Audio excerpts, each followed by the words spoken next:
Dayah di Aceh diyakini sudah ada sejak 800 Masehi. Tidak dapat dipungkiri, pondok pesantren atau yang lebih dikenal di kalangan masyarakat Aceh dengan istilah Dayah mempunyai peranan penting dalam proses tumbuh dan berkembangnya pendidikan Islam di Nusantara.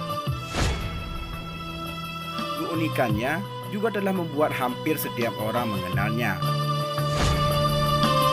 Kepercayaan diri dan kebanggaan atas ketradisionalitasannya justru merupakan faktor yang membuat Dayah semakin survive.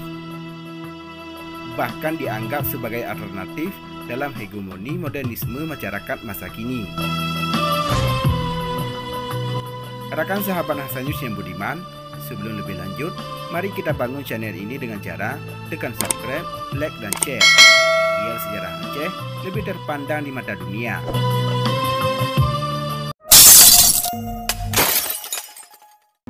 Keberadaan Dayah sendiri diyakini telah ada sejak masuknya agama Islam di Aceh, yaitu pada tahun 800 Masehi. Saat itu para pedagang dan mubalik yang datang dari Arab berlabuh di daerah pesisir Sumatera.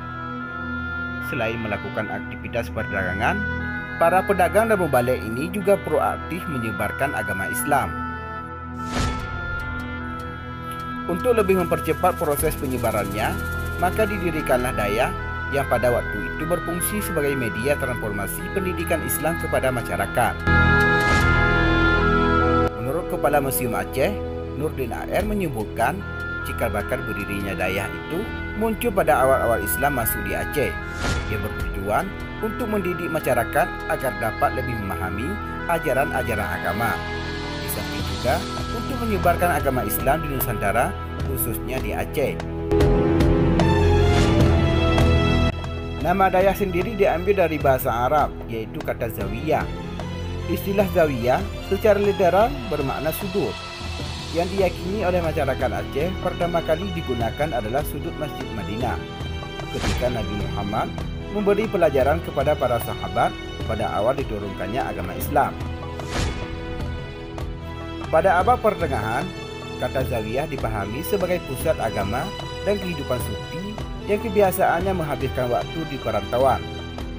Kadang-kadang lembaga ini dibangun menjadi sekolah agama dan pada waktu-waktu tertentu juga dijadikan sebagai pondok bagi para pencari ilmu-ilmu agama. Seiring berjalannya waktu, peran dan fungsi Dayah juga berkembang. Dayah tidak lagi sebatas tempat pendidikan keagamaan, tetapi juga menyentuh ranah sosial politik dan menjadi tempat untuk menjaga manuskrip serta kitab-kitab kuno yang langka.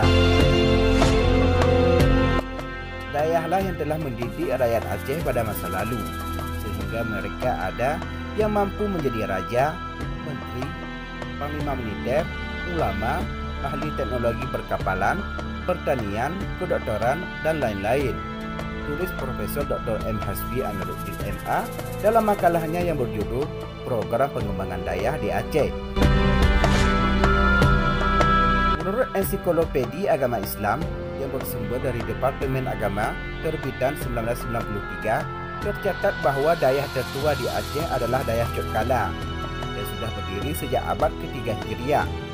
Dayah tersebut menjadi pusat pendidikan Islam pertama di Asia Tenggara dengan tenaga-tenaga pengajar yang didatangkan dari Arab, Persia, dan India. Setelah Cotkala, generasi berikutnya adalah Dayah Kan'an di wilayah Lamkeneun, Kecamatan Darul Imarah, Kabupaten Aceh Besar, yang didirikan pada abad ke-7 Hijriah oleh Syekh Abdullah Kan'an, penyebar Islam berdarah Palestina. Peranan Dayah sebagai pusat lembaga pendidikan Islam mencapai puncak pada masa pemerintahan Sultan Iskandar Muda. Pada masa itu, berdiri Dayah Manyang